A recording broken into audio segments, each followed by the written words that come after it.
Hello student, আমি তোমাদের প্রিয় স্যার সন্দীপ আচারিয়া। তো আজকে আমি যে আলোচ্য বিষয় তোমাদের সিক্স সেমিস্টারের মাইনর এবং মেজর সোসিওলজি।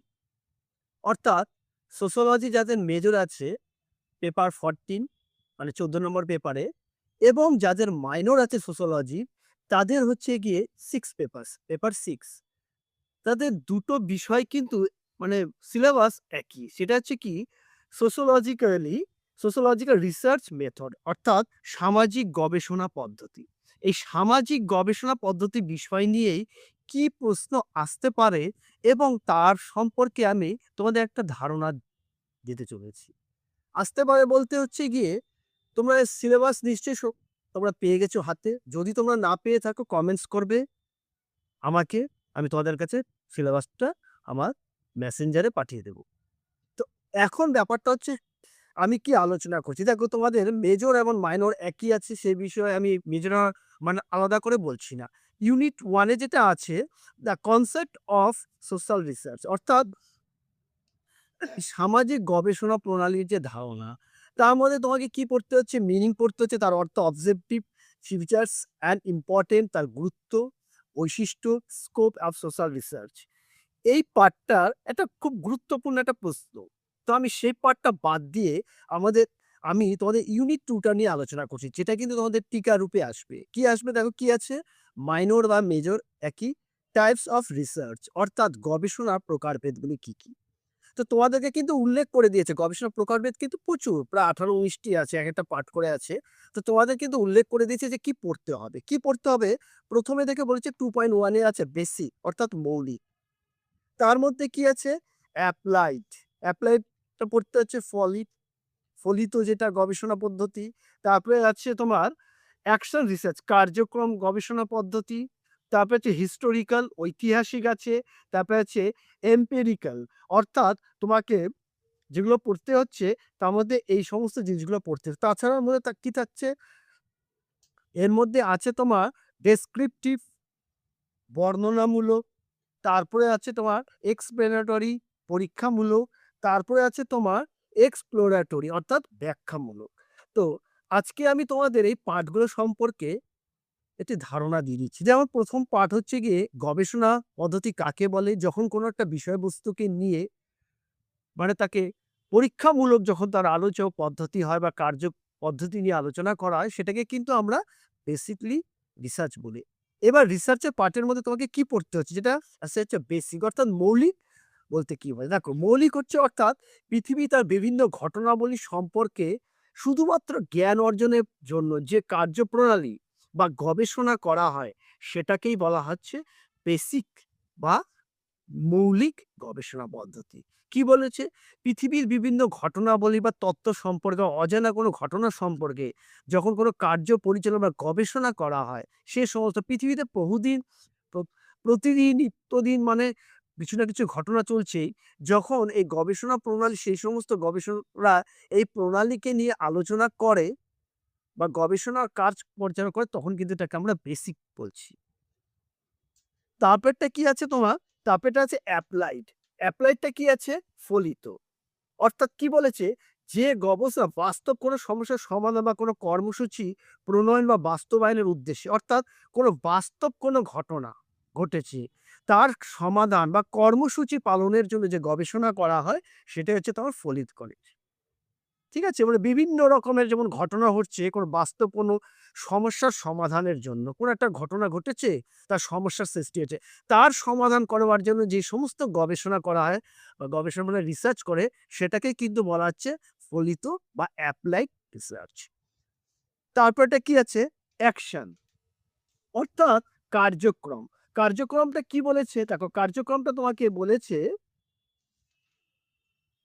যে কোনো সমস্যার কার্যকরী সমাধানের লক্ষ্যে, অর্থাৎ কোনো সমস্যার সমাধানটা আমরা পেয়ে গেলাম। এবার তার কার্যকরী সমাধানের লক্ষ্যে সঠিক কর্মপন্থা গ্রহণের জন্য, অর্থাৎ একটা সঠিক পদ্ধতি গ্রহণ করবে। সেই পদ্ধতিটা কি বা পরিকল্পনাটা কি? তার বিষয়ে যে গবেষণা করা হচ্ছে, সেটাই হচ্ছে তোমার অ্যাকশন, রিসার্চ বা কার্যক্রম। এরপরে আছে যেটা আমি তুলে ধরছি, তারপরটা হচ্ছে হিস্টোরিক্যাল।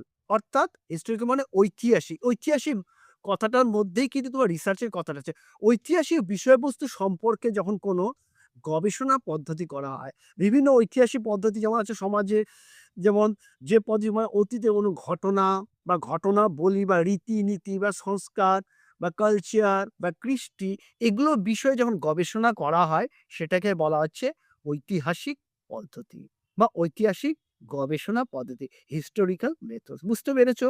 ঐতিহাসিক পদ্ধতি বলতে কি? যে পদ্ধতির সাহায্যে অতীতের সমাজের ঘটনা বা সামাজিক রীতিনীতি বিষয়ে যে গবেষণা করা হয় সেটাকে বলা হচ্ছে হিস্টোরিক্যাল মেথড বা ঐতিহাসিক পদ্ধতি। তারপরে আছে আমি ডেসক্রিপটিভ অর্থাৎ বর্ণনামূলক। বর্ণনামূলকটা কি বলছে? দেখো, বর্ণনামূলকটাই বলছে কি? কোনো একটা বিষয়বস্তু যখন বর্ণনা বিষয়ে আলোচনা করা হচ্ছে, অর্থাৎ বর্ণনা বলতে কি বোঝাচ্ছে? তোমাকে বলা হচ্ছে যে গবেষণা কোনো বিষয় যেটা গ্রাম, সংগঠন, প্রকল্প ইত্যাদি যখন বর্ণনা করা হয়, অর্থাৎ কোনো একটা গ্রাম বা সংগঠন বা প্রকল্প ইত্যাদি বিষয়ে যখন বর্ণনা করে তা গবেষণা করা, তা বর্ণনামূলক কোনো গবেষণা করা হয়, সেটাকে বলা হচ্ছে ডেসক্রিপটাকে বলা হচ্ছে ডেসক্রিপটিভ। খুব মানে সহজ কথায় বলতে গেলে কোনো বাস্তব ঘটনার পরিপ্রেক্ষিতে আমরা বললাম। এখন কোনো গ্রাম আছে বা কোনো সংগঠন আছে বা কোনো প্রকল্প আছে ইত্যাদি বর্ণনা করা হয় যে বিষয়, তাকে বর্ণনামূলক গবেষণা বলছে। যেমন এর মধ্যে কি থাকছে? পর্যবেক্ষণ থাকছে, প্রশ্নমালা থাকছে, সাক্ষাৎকার থাকছে। কোনো প্রশ্ন করা হলো কোনো একটা বিষয় নিয়ে, সাক্ষাৎকার ইন্টারভিউ থাকছে, কোয়েশ্চেন করা হচ্ছে। এই ধরনের গুলো হচ্ছে তোমার বর্ণনামূলক। তারপরে আছে তোমার এক্সপ্লোরেটরি অর্থাৎ পরীক্ষামূলক।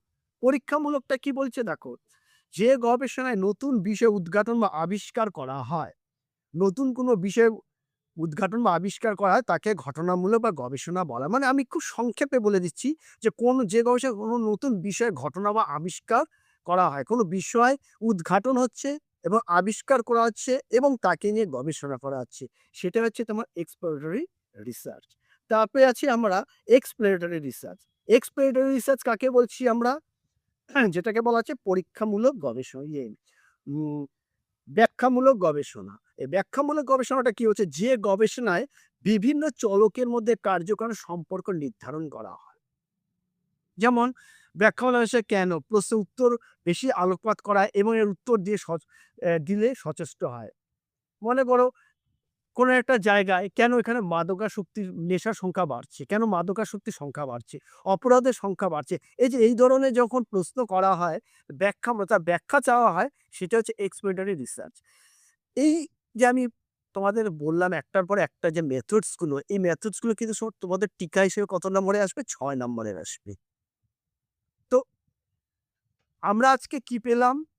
যে টাইপস অ্যান্ড প্রেজেন্টেশন অফ, যেটা মানে ইউনিট 1.2 এ যেটা পেলাম, সেই মেথডসটা যেটা পেলাম একদম তোমাদের মোটামুটি এটাই। টাইপস অফ রিসার্চের যেগুলো আমি বললাম সেগুলোর মধ্যে বেসিকটাও পেয়ে গেলে এবার এই সমস্ত বিষয় যদি তোমাকে মানে বড় রূপে বা বড় প্রশ্ন রূপে তোমার চাই, তাহলে তোমাদেরকে আমার সাথে যোগাযোগ করতে হবে। আমার ফোন নাম্বারটা হলো 9832049874।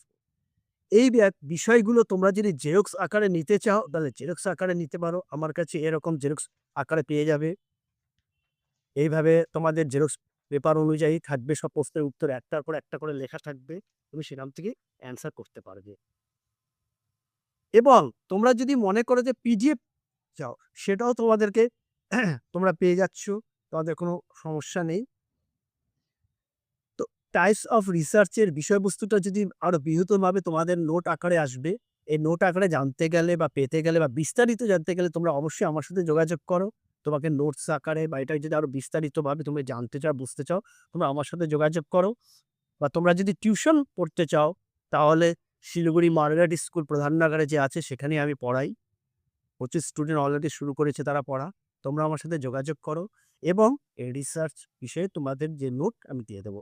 এর পরবর্তী যে আলোচনায় আমি আসবো, তোমাদের নেক্সট যেটা আমি ভিডিও করতে যাচ্ছি, সেটা হচ্ছে গিয়ে স্কোপ, নেচার, যেটা what is social research, discuss and nature and scope of social research. মানে যেটা সামাজিক গবেষণা কাকে বলে, তার প্রকৃতি পরিধি, এই বিষয়ে আমি আলোচনা করব।